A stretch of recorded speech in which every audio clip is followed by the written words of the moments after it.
So today we're going to be talking about chemical equilibrium. Up until now in chemistry, we focused on reactions that start with starting materials and go completely to products. Or we've talked about reactions that are spontaneous in the reverse direction, and any formation of products is returned directly to starting materials.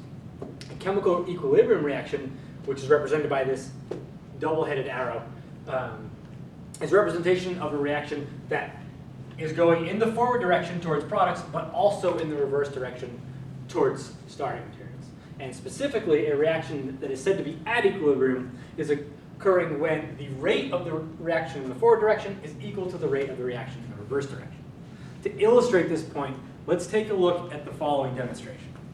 I want you to imagine that both of these beakers represent a reaction vessel, the same reaction vessel, but in order to illustrate starting materials and products, we use two separate containers.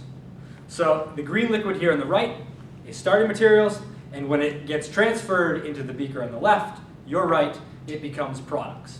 Now the rate of the direction going in the forward direction will be the size of this beaker, and the rate and the reaction going in the reverse direction is related to the size of this beaker. And as with most reactions that start out, we have only starting materials and no products. And so as the reaction starts, the starting materials form products, and there's no products to form any starting materials. But as the reaction is progressing, you know, the rate of the reverse reaction is increasing, and over time, the rate of our forward direction reaction should start to decrease. And you notice it has already. And we can keep doing this ad nauseum, but we'll stop at this point, and we'll take a look, and we'll see that the rates of the forward direction, when a reaction has reached equilibrium, should be equal to the rate of the reverse reaction. And you'll notice, within a few measurement errors, that's exactly what's happened. And we can keep doing this, and you'll notice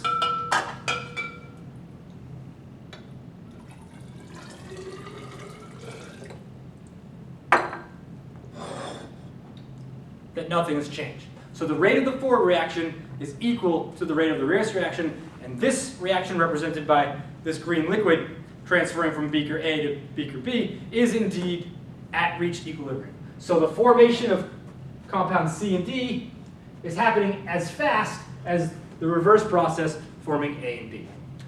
So that's for a generic general reaction. Let's take a look at a specific experiment that was done back in the 1860s, one of the seminal reactions studying equilibrium. It was done by two Norwegian scientists, Gullberg and Vag, and what they investigated was the oxidation of sulfur dioxide gas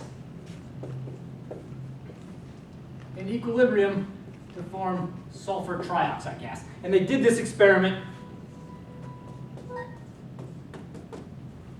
at 1000 K. They set up 5 different reaction flasks with varying amounts of sulfur dioxide, water, and sulfur trioxide.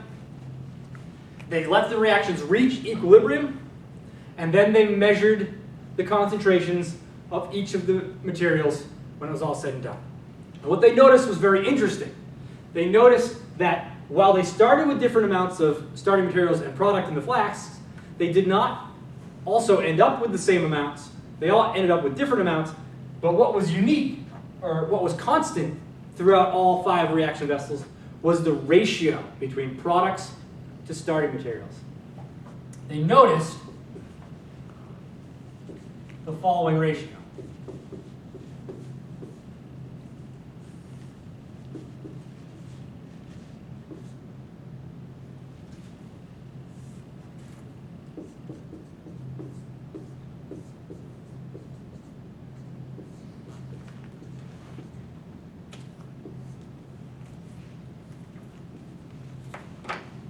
They discovered that the partial pressure of sulfur trioxide divided by the standard pressure of an ideal gas, 1 atmosphere or 1 bar, squared divided by the partial pressure of oxygen divided by the standard pressure times the partial pressure of sulfur dioxide divided by the standard pressure squared.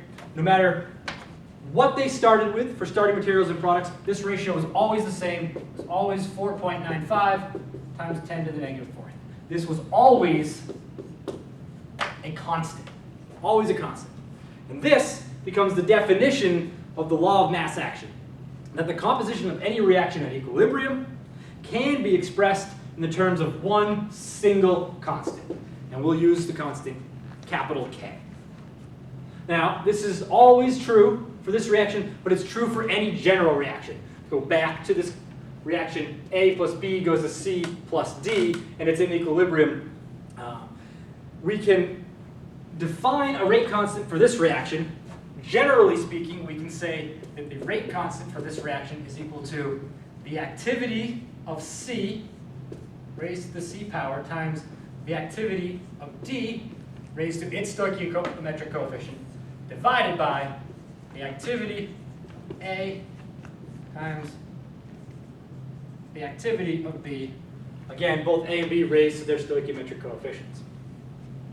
So what's an activity? What do we mean when I say the activity of A or the activity of D? Well, there's definitions, and these have been proven empirically for the activity of both gases, solutions, and liquids and solids. And we'll define those now.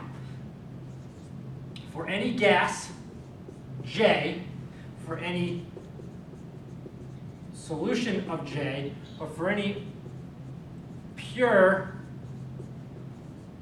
solid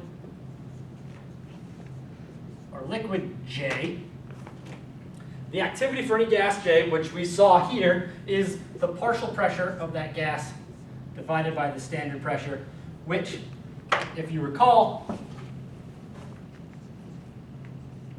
is just 1 bar, and so therefore is equal to Pj, and because we're dividing pressure by pressure, Pj has no units. And so therefore, K will also have no units.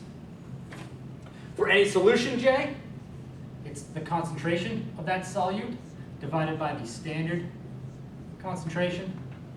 And again, the standard concentration for any solution is 1 molar, and so we refer to the activity of any solution J as essentially the concentration in molarity of solution J, but again, no units, and so therefore K for solution chemistry has no units.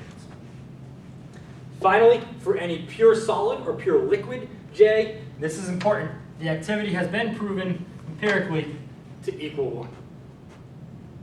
So, the activities for solutions, for gases, and pure solids will allow us to determine any equilibrium constant if given the balanced chemical equilibrium equation. So let's do an example of that. Let's take a look at the following reaction. Silver oxide, solid, reacts with nitric acid, which for now we'll just write as H+,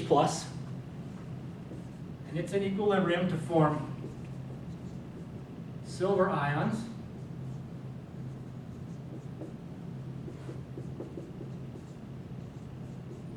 and water. Water is a pure liquid, and silver oxide, as a pure solid. So how would we calculate the equilibrium expression for this reaction? Well, if we take a look at our generic equilibrium expression, it's the activities of the products divided by the activities of the reactants raised to their molar coefficients. So let's write that out. So K for this reaction is equal to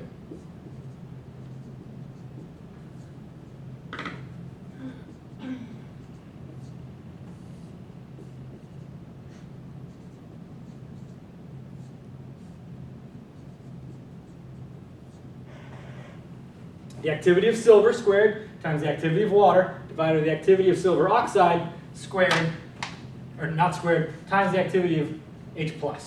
Sorry, I forgot a 2 here. And so, remembering that for any pure solid or liquid, such as silver oxide or water,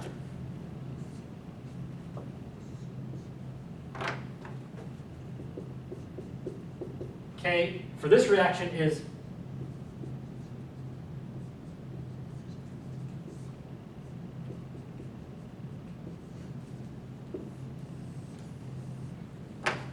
Concentration of silver ion divided by the concentration of acid ion, of H+.